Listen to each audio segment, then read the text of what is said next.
Hi everyone, and welcome to Paper Pumpkin Week here on Creative Chelsea. Today I'm sharing with you my last alternative card idea that I've created using the April 2026 Paper Pumpkin Kit. This is my 11th alternative card idea. If you'd like to see all of them, all the ones that I've created, you can click on the playlist up here in the top right corner. The kit creates a total of 9 cards, 3 in each of these designs with coordinating envelopes. And all of my alternatives are made with one set of all the pieces. I get asked that question a lot. If I buy a second kit and make it like that way. No, I only buy one kit. I make the alternatives once as intended, and then I make my samples, which you'll see, and then I make with that last set, I make the cards that I'll be making with you today. So you can really stretch your supplies in those kits quite far. Today I am creating a fun scrap card using the leftover pieces. You can see some of these patterns that we've had used up on our previous cards. I'm also sharing with you a fun idea to create your own pattern using that detailed line that's kind of like a little rope detail. We're also using some images from the Lakeside Retreat Designer Series paper as well to kind of bring in a little focal point there. So let's get started. From the kit, there is this little wood grain strip. You're going to need that. You're also going to need a little leftover piece from the green striped or plaid card base. And that's about it. From my own stash, I have a piece of very vanilla cardstock. It's 5.5 by 8.5, scored at 4 1/4. I also have a strip of Peaceful Pine and a strip of Basic Beige. Do the sizes matter? Not really. You can just look through your scraps and see if you've got some skinny strips of those. And then I also have these pieces from the Lakeside Retreat DSP. And this piece comes from the scenery page. It's just a little label that I'm going to stamp on and use as kind of a background to one of the life vests and a fish.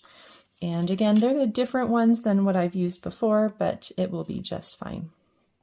Let's start with stamping on our basic beige with our little detailed strip or line of decorative edging. I don't know what to call this.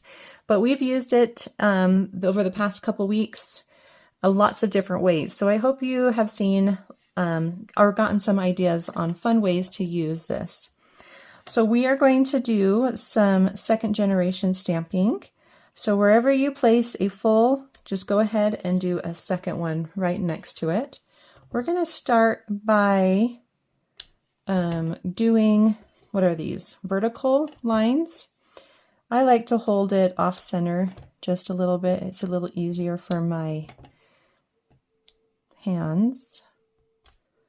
Keep in mind that if you stamp your original image off of your cardstock, then only half of your image is going to give you that second generation because only half of the ink is gone. So keep that in mind to not go too far into the cardstock if you do stamp along the edge.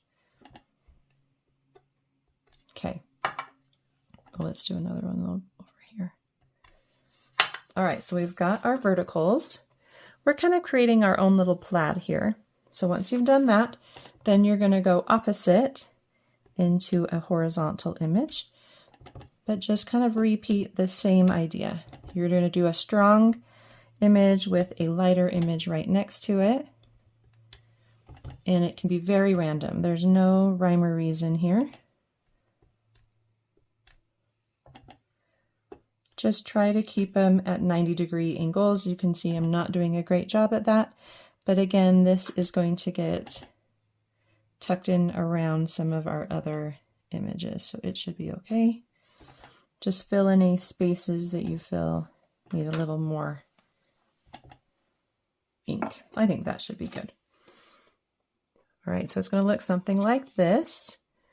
And then we can add these pieces I just noticed that I did use the embossing folder with the Peaceful Pine strip. This is the mini corrugated embossing folder. I think it is retired now. I want the lines to run horizontally, so I'm going to put my strip in there just like that.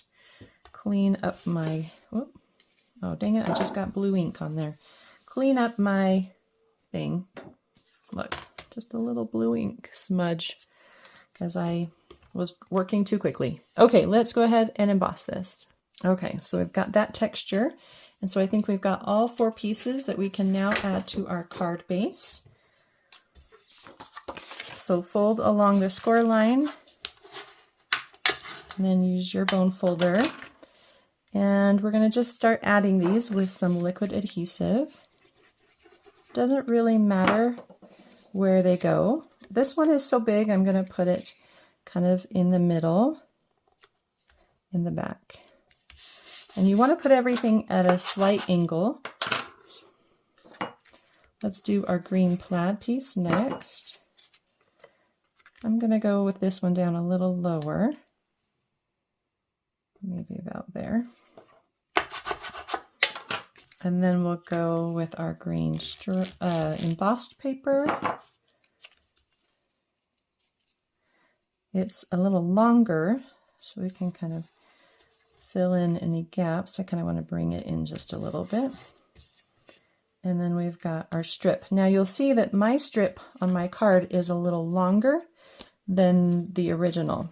So what that tells me is that I cut it in half. And I added half at the top. So maybe right about there. And then I added the other half at the bottom and then put my focal point in the middle. So we're going to have something like that.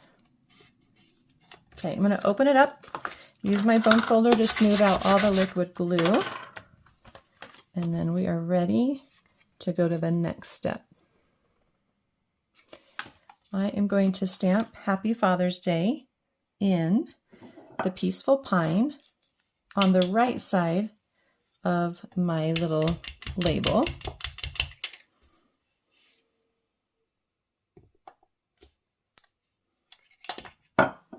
And then add this with dimensionals to the center of my card.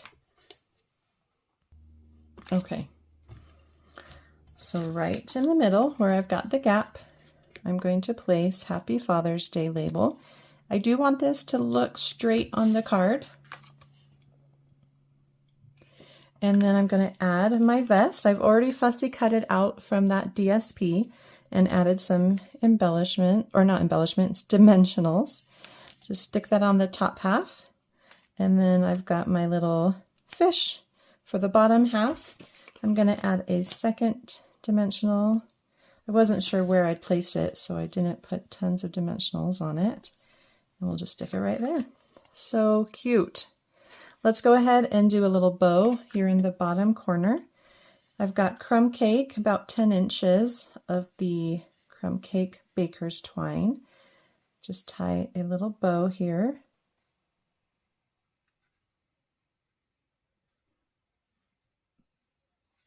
And then I'm going to distress the ends by pulling on the threads. Kind of a fun look.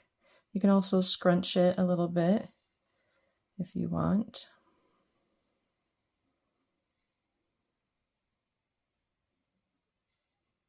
To make it a little more distressed. You could even distress the loops too. Let's do that. I didn't think about that.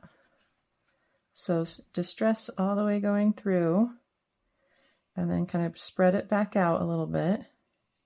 And that just kind of gives it a little more texture. And then we can tie our bow. So find the center. Tie our bow.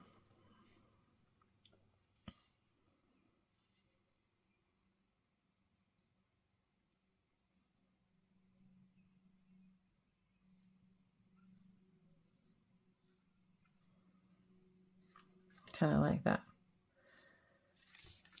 Okay, that's cute. Let's add it with a glue dot.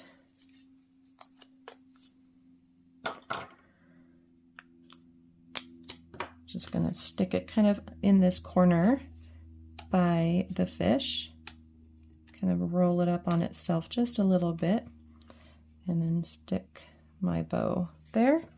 I'm gonna try to lift up that fish there and get the bow to go underneath just slightly. Very cute. And that card is all done. Nice and simple scrap card. I think it turned out great. Well, I hope you enjoyed watching me create this card today. If you're interested in getting your own subscription to Paper Pumpkin, please use the link below to sign up with me as your demonstrator. If you would like to see written instructions or close-up images on how I created this card, you can visit my blog, creativechelsea.com. Thanks so much for watching. Have a creative day. Bye.